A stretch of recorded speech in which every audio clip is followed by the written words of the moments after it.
in thy dark street shineth the everlasting light. The hopes and fears of all the years are met in thee tonight. For Christ is born of Mary and gathered all above. While mortals sleep, the angels keep their watch of wondering love.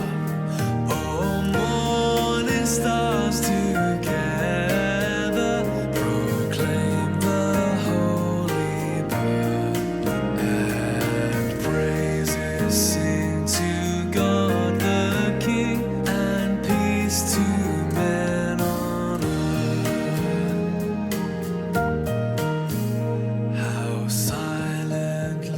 How silently the wondrous gift is given. So God imparts to human hearts the blessings of his heaven. No ear may hear his coming, but in this world of sin, where meek souls will receive him still, the dear Christ enters in. O holy child of Bethlehem, descend to us, we pray. Cast out our sin and enter in. Be born in us today. We hear the Christmas angels, the great glad tidings tell. Oh, come to us, abide with us, our Lord Emmanuel. Welcome to Market Baptist Church Online. My name's Philip and I'm the pastor of the church.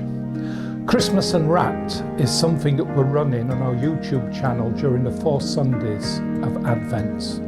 Each week we'll look at a different character from the Christmas story. There's going to be carols, a presentation by a drama company, and a message from Jeff Lucas. After the closing carol, which is Silent Night, I'll come back again and share with you briefly about how we here at Market Baptist Church want to help our community in real and practical ways. But now, let me hand over to Jeff Lucas to introduce Christmas Unwrapped. Hello, welcome to Christmas Unwrapped. I'm Jeff Lucas. Thanks so much for joining me in what is surely the strangest Christmas that we've ever experienced. We're coming to such a familiar story together, thinking about Mary and Joseph, about the so-called wise men, the angels, the shepherds.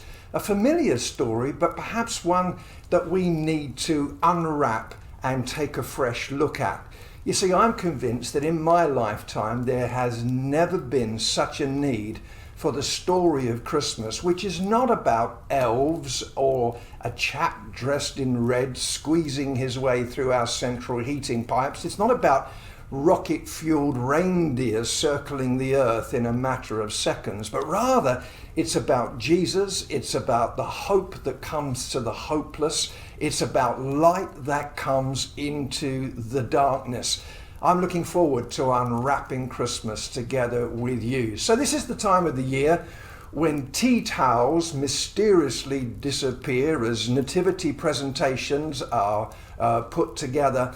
And the adults in some churches like to get in on the action as well. The Paradise Players, a local church drama group under the leadership of Suzanne, their director, they're working on a stunning presentation.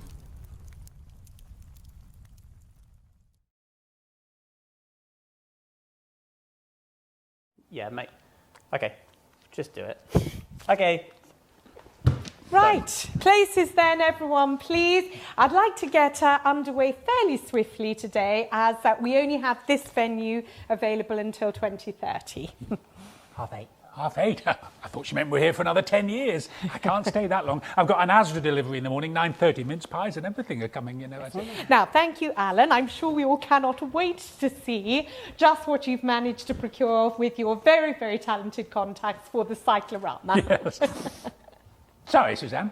The Cyclorama? Oh, no, I come on a moped. I always do on a Thursday. It's No, good no, for you, you know, a moped. Backdrop. Pardon? Backdrop. Oh, the backdrop, I do beg your pardon.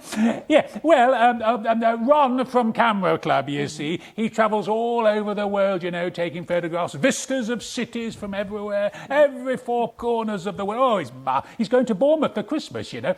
2 weeks at the Carlton Hotel on the seafront. Oh, yes, full Can board. we possibly see this wonderful vista, please, Alan? I do beg your pardon. I've not seen it myself, as point of fact. No, he sent it to Bernard direct. I've not seen it at all, you know. We transfer. We transfer. Do you? That's nice. Well, do please thank him very much. Backdrop screen now, please, Bernard. Oh, yeah. Oh. Look at the way he's got that. Yes, Alan, if I'm not very much mistaken, this wonderful vista is in fact of daytime Birmingham, not nighttime in Bethlehem, as I requested. Are you quite sure? I'm pretty sure that Bethlehem doesn't have a New Street station and a Selfridges. It must have been my handwriting, you know. Oh, it's always been the same. Yes, Mrs. Collymore at school said so. Squiggles everywhere, Alan, she said. You'll become a doctor one day, or was it a pharmacist? Can never quite remember anyway. Right. Well, let's get on anyway, shall we, before the sun sets behind the bullring. Now, you had some suggestions, I believe, Alan, for the baby Jesus. Oh, yes. Colin, would you mind? Yes. My delightful niece, Kelly, she's agreed to pop along for an audition, and a couple of boys. I think you'll find them suitable. This way, Colin, please. Oh, that's the idea. Yes. Come and join me. This is James. Give us a smile, James. Look at that. Yeah, he was 5 last September. What do you think? Yes, well, he's lovely, but he's a little bit too old, isn't he, for baby Jesus? As far as I'm aware, Jesus wasn't attending the Bethlehem infant school, was he? Well, what about little Joseph? He was 1 last February. Look at that. Look at smile. Oh, absolutely lovely. But as I said again, too old. You see, baby Jesus. The clue is in the title, really. I've got one more. Kelly, would you come through? You see, my delightful niece Kelly, she is, as you can see, somewhat expectant. She's due on the 28th of December. So if we can wait a couple of days, I think it'd be quite a moment. Close up with the film there, Bernard. That's it, straight in there. Wait a couple of days? Yes, I've talked to her about the stable. She's not too keen. But she's happy to discuss the possibility of the cricket pavilion, aren't you? She likes cricket. Yeah. That is a no from me, I'm afraid. Oh. Thank you so much for coming, everyone. We'll be in touch. Thank you. Bye-bye. Bye-bye. Thank you. Yes, Bye-bye. thank you. Oh, James, Lovely. James, could you pop into the kitchen, get yourself a tea towel? I think you're a possibility for shepherd number 4. All right, I'll see you through there. All right, that's it. Thank all right, you. bye-bye for Thank now. you so That's much. the idea. They're Right. naturals, aren't they? If we can move on now to the possibilities of the role of Mary, please. Okay. As you all know, I've written this piece. Okay. She delivers it directly to camera. Alas, I feel I'm just a couple of years too old, maybe, to play the role myself. Barely a couple. Thank you, Colin. Thank you. If I may, Suzanne, my next-door neighbour, Audrey, she has a granddaughter who, by all accounts, she's at college, is very, very good at acting, you see. Oh, right, good, Alan. Thank you. Well, that sounds really promising. How old is she, roughly? Ooh, she'll be about 87, I would imagine. 87? Yes, What? yes, I said it. The granddaughter. Oh, the granddaughter.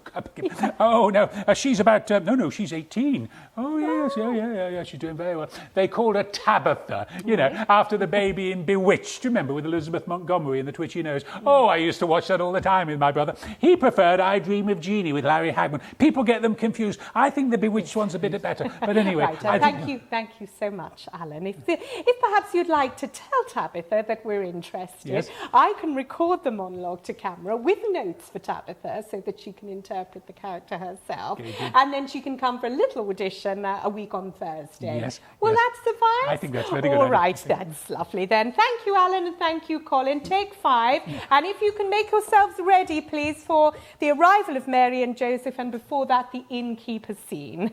And yes, the arrival of Mary and Joseph will happen Yes, as they come into Birmingham. Right. Anyway, I'm ready for my close-up now. Thank you, Bernard.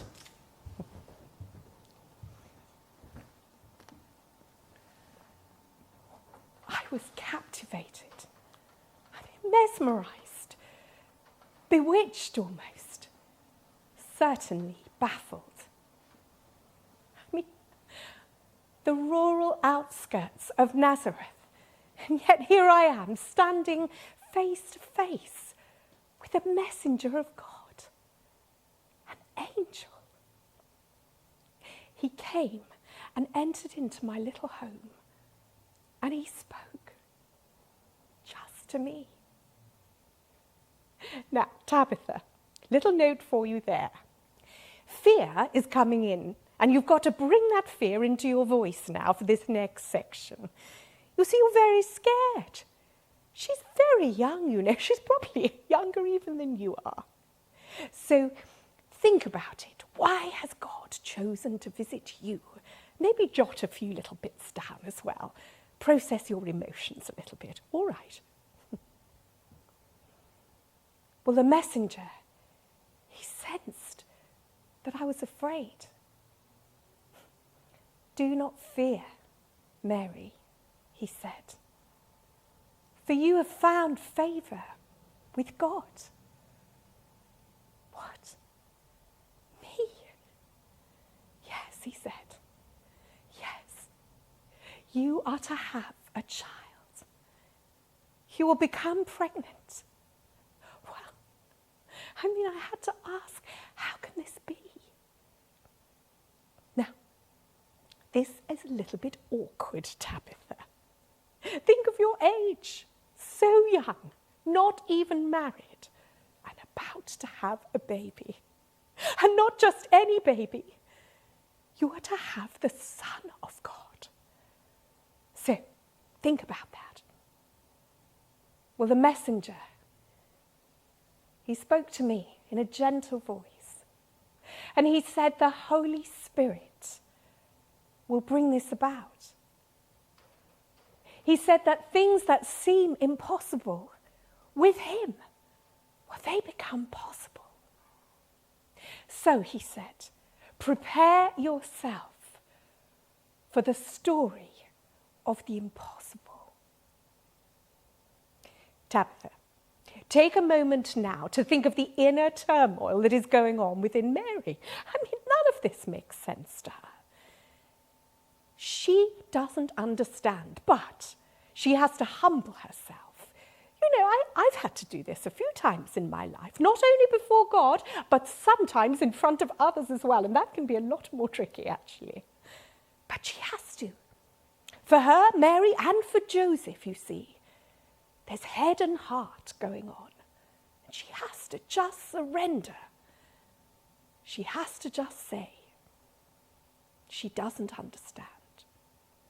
So, Mary speaks. I explained to him that Joseph and I, well, we are a couple and we love each other. And we are close. I mean, we're very, very close. But, well, we've never been close in that way. Not like that, if you see what I mean. So I don't understand how this can be. Now, this is awkward, isn't it? It's a conversation, I think, for you to have with Grandma Audrey, a little digestive and a cup of tea. Talk to her about it. So, I humbled myself. I stood in front of the holy messenger and I said, let it be. I stand at the front of this story, at the beginning of a wonderful story. Let the impossible begin. Or something like that, Tabitha. You can do it, almost, I'm sure. Cut, please, Bernard. We find the story of the announcement of the birth of Jesus to young Mary in Luke's Gospel. It's in Luke chapter 1, verse 26. In the 6th month, God sent the angel Gabriel to Nazareth, a town in Galilee, to a virgin pledged to be married to a man named Joseph, a descendant of David. The virgin's name was Mary. The angel went to her and said, "Greetings, you who are highly favored. The Lord is with you." Mary was greatly troubled at his words and wondered what kind of greeting this might be. But the angel said to her, "Do not be afraid, Mary. You found favor with God. You'll be with child and give birth to a son, and you are to give him the name Jesus." This must have been completely bewildering for Mary. And in verse 34 she says, "How will this be, since I am a virgin?" This young woman, sources outside of the Bible suggest that she might have been just 12 or 14 years of age at the time. It was quite common in those days to be betrothed, a form of engagement, around the age of 12. And here she is living in a real backwater, nowhere town of Nazareth.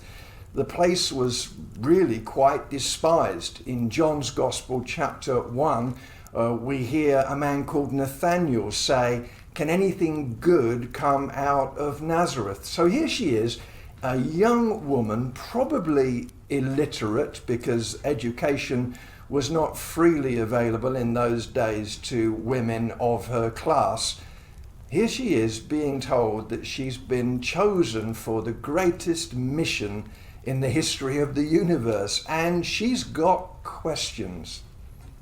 I think during these days in which we've been living, we've had lots of questions. Where is God? Why is all this happening? What's the future look like? Where's God's care in all of this? But I think it's important for us to know that faith and questions go together.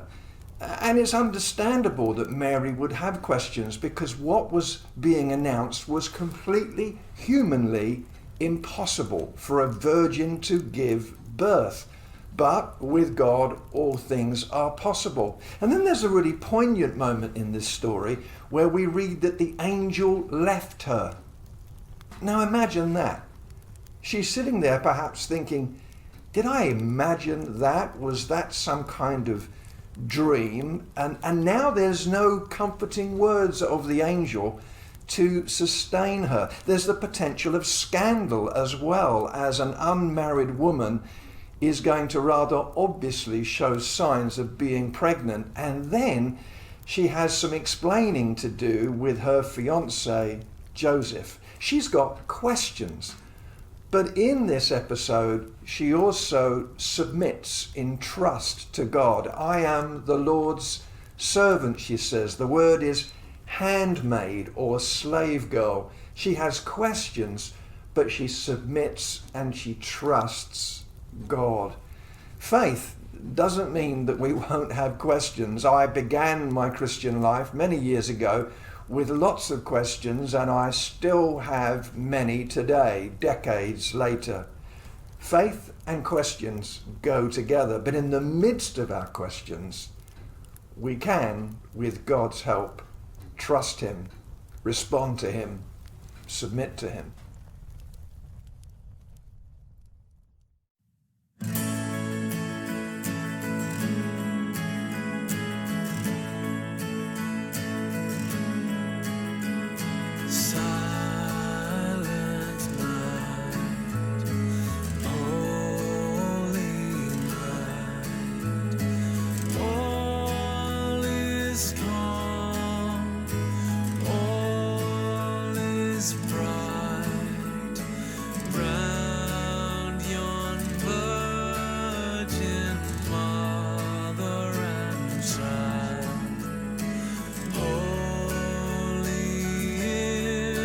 So tender and mild, sleep in heavenly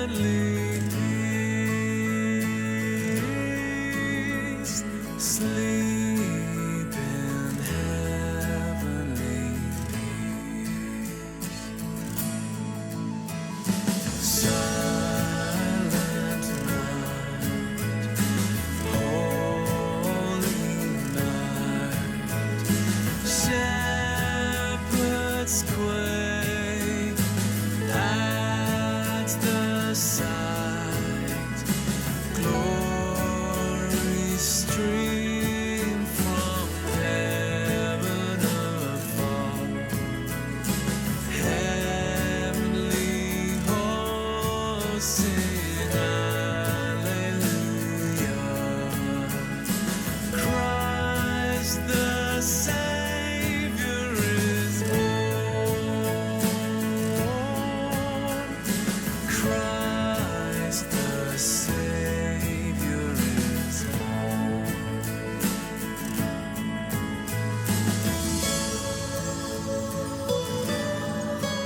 Thank you so much for watching today, and I hope you really enjoyed it.